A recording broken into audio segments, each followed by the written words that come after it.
Bienvenue dans cette vidéo dédiée à la création d'applications AirShiny. Aujourd'hui, nous allons explorer les bases de Shiny, ses types de fichiers et les méthodes pour créer et exécuter des applications.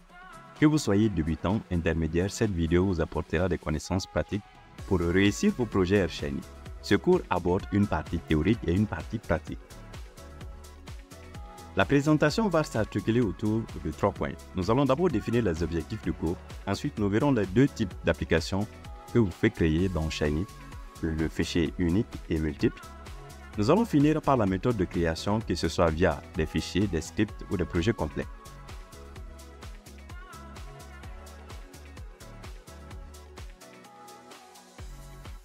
À la fin de cette vidéo, vous serez capable de distinguer les différents types de fichiers Shiny, de comprendre les avantages et les inconvénients de chaque type, d'utiliser les méthodes de création employées, de savoir exécuter tous les types d'applications. En effet, ces objectifs visent à vous rendre autonome dans la gestion et la création d'applications Shiny. Passons maintenant au premier type d'application Shiny, le type unique.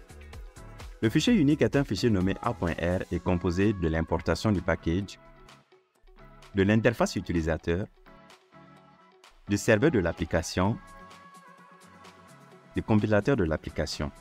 Ce type présente les avantages tels que la simplicité de création, la facilité de navigation, l'exécution multiple. Mais son inconvénient est qu'il est moins adapté aux projets complexes. Passons maintenant au second type d'application Shiny, le fichier multiple. Le fichier multiple est généralement composé de deux fichiers, UI.R pour l'interface utilisateur et un fichier server.R pour la logique du serveur. L'importation du fichier Shiny doit se faire dans les deux fichiers. Le compilateur, quant à lui, est inexistant, mais l'application exécute que lorsque les deux fichiers sont dans un même répertoire. Ce type présente les avantages tels que l'adaptation au projet complexe et la simplicité de création. Le principal inconvénient est qu'il n'y a qu'une seule méthode pour l'exécution.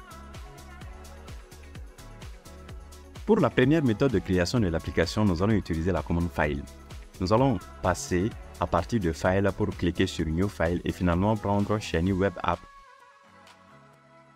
qui nous ouvre la boîte de création d'un fichier Shiny.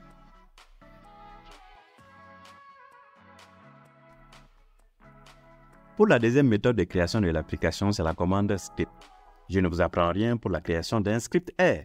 Nous pouvons juste créer à partir de File ou de la feuille New File ou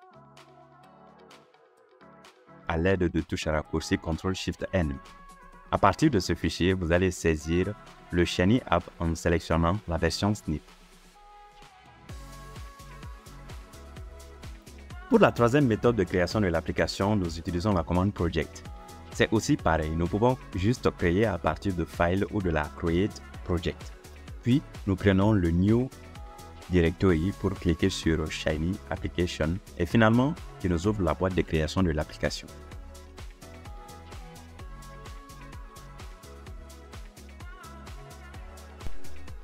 Pour les prochaines vidéos, nous allons passer au cas pratique pour vous révéler toutes les méthodes de création d'une application Shiny. Passons de la structure d'une application simple pour débutants à celle d'une application modulaire pour experts. Avec ces vidéos, vous allez bientôt devenir un développeur d'une application Shiny autonome.